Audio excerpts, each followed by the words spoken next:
Welcome back. Reverend Ladi Thompson joins us. He security research, he consults. Good morning, and thank you for joining us again on the program today. Morning. Pleasure always is mine.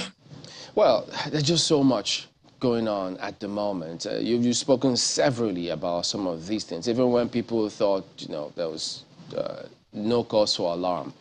But today, we see different types of attack. They enter homes in Kaduna, for instance, to kidnap people, as widely reported severally even this morning. And then the Minister of Interior the other day told pressmen that concerning the Kuje Correctional Facility attack, there was a problem with the will to respond on the part of the security agencies there, even though he says those responsible will eventually face the music.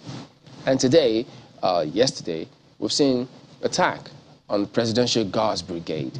And then they tell us there were several reports by the DSS before the Kuje attack. So all of this in the mix. Now, Abuja seems to be the epicenter of certain things in the last couple of days. From your perspective, what do we have on our hands here? Well, if you recall, through the years, I have maintained a very steady diagnosis of what we are facing in Nigeria. And if anybody pretends to be surprised about what is going on right now, we need to question the sincerity of the person.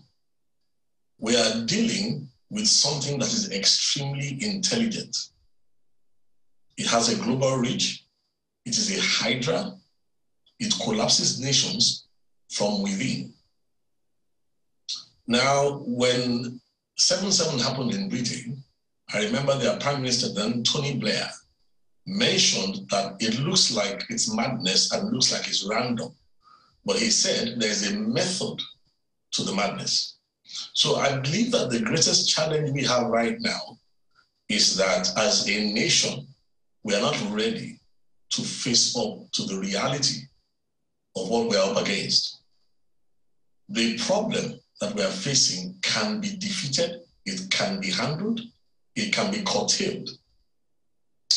However, the point is this: when we have four basic challenges right now in all leadership sectors of Nigeria, and the four basic challenges that we have is what is making this thing continue to grow. In fact, let me first mention that the advantage we have, why they have not overrun us as a nation yet, is certain advantages that we have. Number one, our land mass is about roughly 930 square kilometers. And within that, we have about 300 plus ethnic groupings. We speak about 520 plus languages. So when you have a supremacist move that wants to subdue a territory like Nigeria, the war of narratives is important because we are 200 million plus, and there's no amount of militants, terrorists that they have that can handle all of us, except they're able to win the war in our hearts and in our minds. So all you see that is just going on in Abuja and all those places that we talk about, the Kuje prisons, Brigade of Guards, and all that. In fact, I heard there was a threat on the lives of some people in authority. Now, there's only one of the threats that I take seriously. The other one for me is so spurious because they must think that we are not capable of critical thought. Now, I want us to agree that if we can do away with confusion in high places, if we can do away with compromise, we can do away with corruption, and then above all, cowardice. There's too much cowardice. Nigeria is the only place where I see people who are 80, 90 years old, 70 years old, who are so afraid of death that they would rather send out young people to go and die rather than face up to challenges and solve a problem. Now, what am I trying to get to here is that leadership, everybody knows that everything rises and falls with leadership. So it's time for us to put cowardice away and let us, it's very unfair on the lives of the young soldiers who are going to the war fronts every day to protect our lives. Now, what am I talking about here is this. One thing that is evident, even before Jonathan Goodluck left, he let you understand that this, the modus operandi of this threat operates by using moles in high places. One of the simple things nobody wants to admit right now is that everything happening points to the fact that there are people in the corridors of power who are working in cahoots with this menace. Now, I'm going to say this categorically right now. I'm going to put one foot down and let the country know something. Don't think a lot of the things happening in Nigeria are not related to one another. Number one, the Labour Congress is talking about another NSAS, blah, blah, blah, and things like that. The academic staff union, look, some elders need to come out to the country and explain to the country that somebody knows you, somebody has studied you, somebody is deliberately creating chaos, somebody is accentuating the poverty, somebody who has authority inside government. Now, you remember the last times when we began to interrogate the fact that there were people with terrorist ties serving in governance, and we're asking, how did they get there? Now, Nigeria is a very interesting place. Security did its job, as they have always done. There's nothing wrong with our people.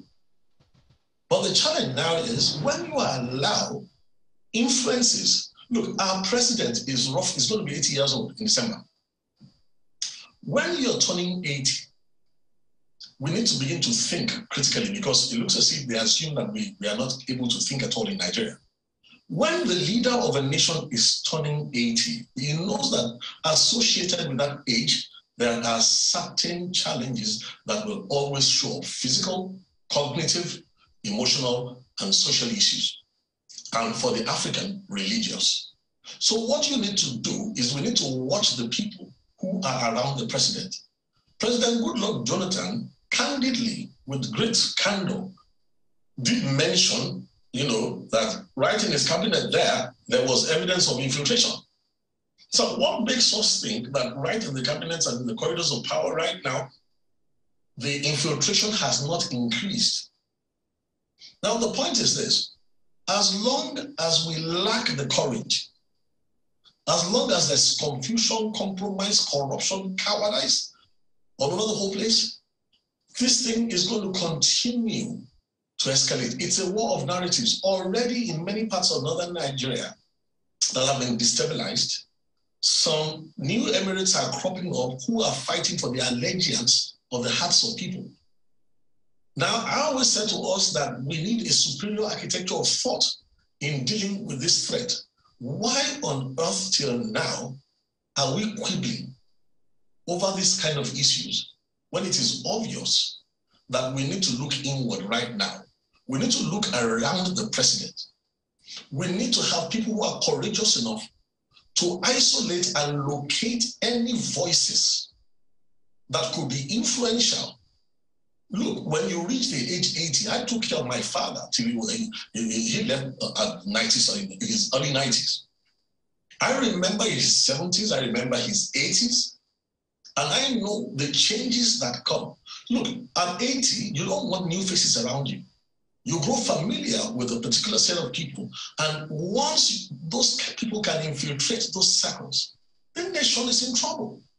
So what are we talking about here? We have seen evidence. Yeah, pardon me. As an aside, you said two threats. One, you could take seriously. The other, they shouldn't think that we can't think. Would you mind shedding light on that? Well, like I said, if anything happens to our president in Nigeria, we must take the people around him responsible. We need to put attention right now on the people surrounding Mr. President, the people who are influential.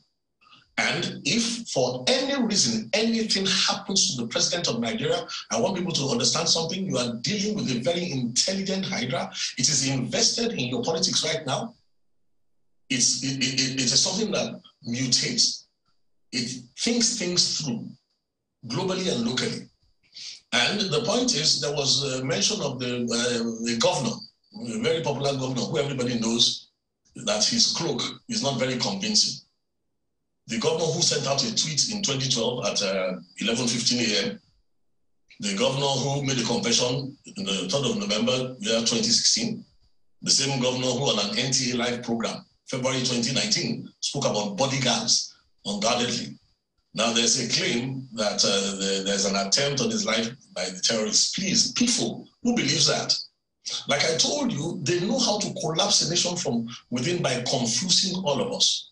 The only serious threat that we see in all this is the fact that the president's life has to be protected. Don't forget that these people are so intelligent that when they used to sponsor the Boko Haram, and the time came for Shekau, who became an embarrassment and was of no use to them anymore. When Shekau would not move, the Shekau that the government had been looking for how many years, 12, 14 years, and couldn't locate, how many days did it take ISWAP to eliminate Shekau? So what is wrong with us as a people if we cannot try to protect the future of our children? Okay, could you, pardon me, again, could you tell us about this chaos? Because now, what lots of people see is how legitimate or how important it is for Labour, you know, who are also protesting to buttress ASU's points, how important it is for them to be heard out by the government that demands exceeded. But you say certain people, these people thrive in chaos, and there's been several narratives that could it be that they consistently want to create chaos, build it up, probably up until the elections, and then who knows, and take advantage of that scenario. Could you shed light on that as well? Thank you very much. I would like to even use this opportunity to plead with the NLC. There must be strategic thinkers amongst them. I want them to realize that their response, rather, let me put it this way, instead of responding, they are reacting. And everything that they are doing right now, somebody somewhere knows they will react like this. And they're not going to be the only sector. Now, for the ASU, I will just go flat out and beg them, because they are supposed to be representing critical thought. More than anybody, these are the two bodies that should come together right now and say, wait a minute, something is going on in this country. Somebody is devaluing human worth. Somebody is creating chaos and mayhem. And let me please use this opportunity to plead with a notable person like Femi Falana. Please, we should not respond ENSA style, because the same brutality that you saw, the same cold, calculated ruthlessness that crushed the will of the young children during the ENSAs will waste lives. And we are dealing with something that is extremely intelligent. It has watched Nigeria. If at all there should be anything right now, I think the elders, you see, this is where I miss people like the elder Ahmed Joda. Ahmed Joda was a massive asset to this country. These are the kind of people who by now will privately consult government, they will speak, they will build consensus with their elders across the country, and they would reach out to ASU and all these people and help them to understand what is going on in the country. Now, the political class is distracted, not understanding that ISWAP is already invested in the political class as well. And all you have to do is to join the dots and realize that Nigeria is being taken for a ride. Now, for people who are above 50 or above 60, at least you've lived a few decades. How about the younger generation? Shouldn't we at least, out of compassion, build a wall against all this confusion, all this compromise, all this corruption, and all this cowardice, and manifest what we are known for as Nigerians? Nigerians are known to be thinkers. Our people are good people. So who is disabling us from within like this? And do we forget that if we allow them to do this to Nigeria, West Africa is gone? May I come in there? Pardon me, Mr. Thompson. May I come in there as we continue to talk about ISWAP? You have said in unequivocal terms that the threat on the president's life, and I imagine you were referring to the video released by the terrorists over the weekend, that the threat on the terrorist's life should not be taken for granted, and that those around him should be investigated.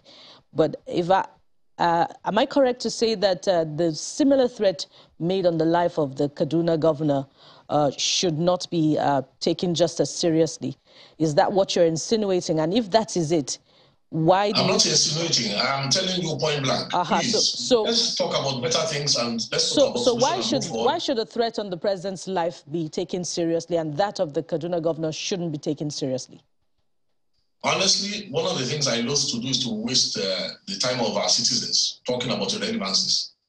The governor of Kaduna State, when he floated his Muslim ticket, assured everybody that there would be no troubles despite the build-up that we had seen. His rhetoric, his body language, and what I said to Nigeria is that we need to do something. We need to mathematize reality. We need to look at the number of persons that have been killed, whose blood has been shed. The amount of insecurity in Kaduna State escalated greatly, again, because of the failure of his leadership. I don't like to talk much about him because he represented a great hope to many of us in southern Nigeria. We all remember him as a very brilliant person, a well-traveled person. So the way he has handled governance for us has come as a shock and a surprise.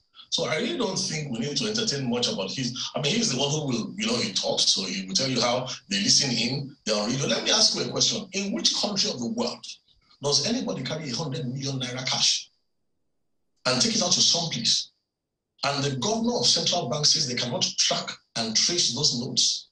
In which other country do we have currency in billions? If not, there are people who are there are people in high places who are helping to recirculate them.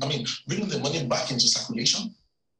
All right. Even if you are being paid in dollars, even these things will be tracked down. So I don't understand what we're talking about. We just need to start thinking. We are known for thinking. We are Nigerians. How much of the continuing threats to security and even attacks have a bearing on the 2023 general election? Well, the only reason why they will begin to threaten our president is if they believe that the moles they have in high places and their handlers have maximized his use, and that if he's not going to be of much use to them any longer, I can tell you that these people are very ruthless. They will not think twice about that. Then let's talk about the elections. Don't forget that Nigeria has always had a fractured leadership selection program. Nigeria was engineered from the beginning in such a way that the best leadership for Nigeria never emerges. The challenge we have, again, here is that we don't understand programming in Africa generally, and Nigeria now in particular. So what is happening now is that do you think ISWAP, who are so intelligent, who coordinate, who have been able to disable most parts of northern Nigeria like that, cheaply, you think they are so stupid that they are not even invested in the politics that's going on? Look, everybody, let's put away cowardice, corruption, compromise, and confusion. Some of the people vying for presidency have signed their own death warrants by picking some candidates who have known ties with terrorism. So what are we talking about? Just as you are getting excited every day talking about voters card and all that, there are some people who are sitting down watching you, and they know that what is going to come in Nigeria in the future, the greatest issue for 2023 is going to be security. There's going to be an escalation of violence, and there's every possibility that a major surge from the northern parts of Nigeria is going to be happening before the 2023 presidential elections. As for the southern parts of Nigeria, especially Lagos State, all I can just tell everybody is wake up. Cowardice doesn't help anybody. Don't die 1,000 times before you die finally. Wake up, because I can assure you that even what you saw in Owo, when it will come to the time of a place like Lagos State, what you're going to be dealing with is going to be what they call a big bang.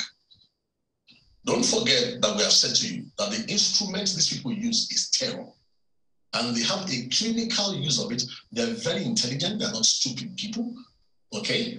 But they know what they're doing. So if Nigeria does not, there's nothing wrong with our security architecture. There's nothing wrong with our policing. There's nothing wrong with our people. Nigerians are good people. But the challenge we're facing here right now is compromise, confusion, cowardice, and corruption in high places.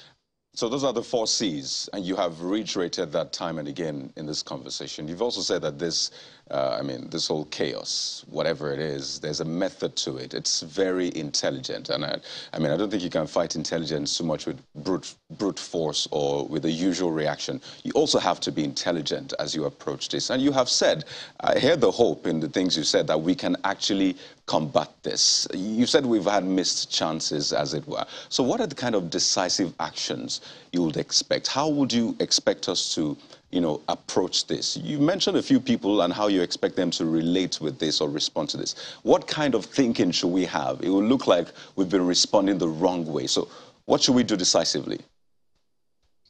Well, there's only one thing I think we can talk about publicly at this stage. In times past, there are lots of things we would say, but right now I think a lot of them are belated, and the things that are ahead have to be done, circumspectly. Now, we've mentioned that one of the advantages we have in this country is the sheer size of the country and the diversity and the sheer numbers that we have. Not only that, but through the years, there's been a lot of intermarriages. There's been a lot of genuine friendships cut across the nation. So since we know that there's a war of narratives going on that's trying to capture the hearts of Nigerians, first, it started mainly as a religious war. They tried to sell us and get us into a religious war, but somehow the Southwest didn't respond to that. So it wasn't going to work. So right now, they are shifting tactics. They are pushing more for violence. They're doing a lot more sublime things. So one of the simple things that should be happening right now is that the elders of the nation. Look, I've had conversations, like I mentioned the name of the late Ahmed Doda. I can also mention the name of some other elders in this country, highly respected people. They need at this time to build consensus. They need to talk directly. No more cowardice, no more corruption, no more compromise, no confusion. They need to let us know there are men that I know who are here pre-independence. They knew the hopes of the country when this nation started. Many of them are aware of what happened in the meeting in Kaduna in 1958, Professor Anderson and all that. Look, where we are at right now, it's obvious we are headed for disaster, except we face with courage this challenge. So if we have consensus builders, and let me say this quickly, please don't parade any fake elders again in Nigeria. Don't give me an elder who is making money out of mining in northern Nigeria, who is compromising where they are killing young soldiers, who has one foot, one leg in the camp of the terrorists and one leg in the camp of the federal government, and then parades themselves as elders in the country, talking about peace, and the people who work with them know all these things. So what am I pointing out to us? Creditable elders, credit-worthy elders who need to get up and help to build consensus. Now, I spoke about people like Femi Falana and co, that they need to be briefed thoroughly to realize that they, more than anybody else, should be making sure that nobody is creating any chaos, or find creative ways of protest. And let the universities go to the drawing boards and do some thinking on behalf of the country and come up with solutions for this country. Then finally, the media has a big role to play. You see, what is saving Nigeria right now is that technology has taken media to another level in such a way that whatever is happening in Nigeria is all over the world. So the whole world is watching what is going on in Nigeria. Unfortunately, let me just say this one quickly to Channels TV in particular, since you have shown some degree of excellence, to which I hope you can add some courage when I talk about this. Now, the BBC, whose role in nation building in Nigeria has always been here a little, there a little, okay? They came up with some documentaries recently that are almost like image laundering and touting excuses for the violence and laying the card for foreign intervention later on. Now, the documentaries were so well packaged and very subtle that if you don't read in between the lines to see where they are going and the lines of arguments they are laying, you will not even detect what they are doing. Now, we need Nigerian media houses that have the intelligence and have the wherewithal and the means to produce documentaries like that for us. But this time around, please, they have to be done from the perspective of the future of Nigeria. Nigeria has been good to some of us, many of us, and I think we need to leave a legacy for the younger generations. That is something that is worth, promoting their lives. Are you exonerating the president in all of this? I said something about the profile of an 80-year-old man. I said to you that there's a systemic problem. And there's a proverb in Yoruba language that you never leave I mean, you can't ignore leprosy and then come and be fixating on something that's much a lesser issue. What I'm trying to point out to you right now is that we have to be pragmatists. This is where we are. How will we move forward from here? He is a duly elected president. The hopes of many were pinned on him. I mean, talking about exonerating the president, when he was sick, the whole country, we prayed our hearts out for God to have mercy, Christians and Muslims. God had mercy on us.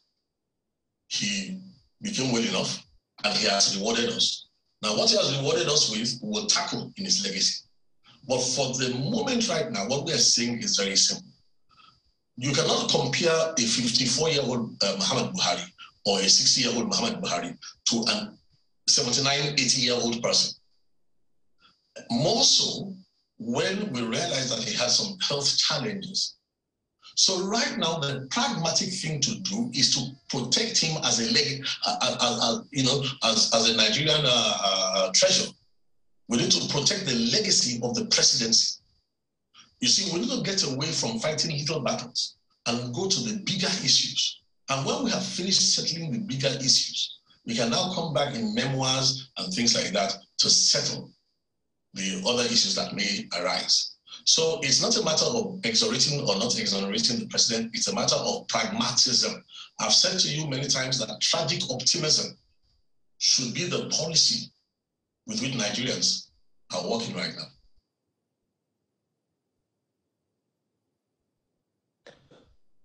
Let me go back a little to the issue which you raised about paying terrorists, or will I say compensating terrorists, people who have now started terrorizing the country, which the current governor of Kaduna State admitted to doing in his very first term.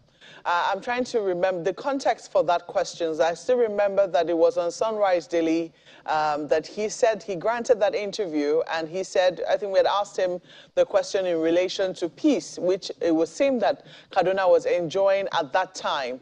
And he had said that, oh, there was some problems before he came, and that, you know, he was able to get to the root of it, and that this was what he was able to do. This was what he found as a result of that. And he admitted to paying compensation, you know, going out of the country to find the people who were aggrieved and who were perpetrating evil in Kaduna State. And that was when he paid that money so that they would not attack.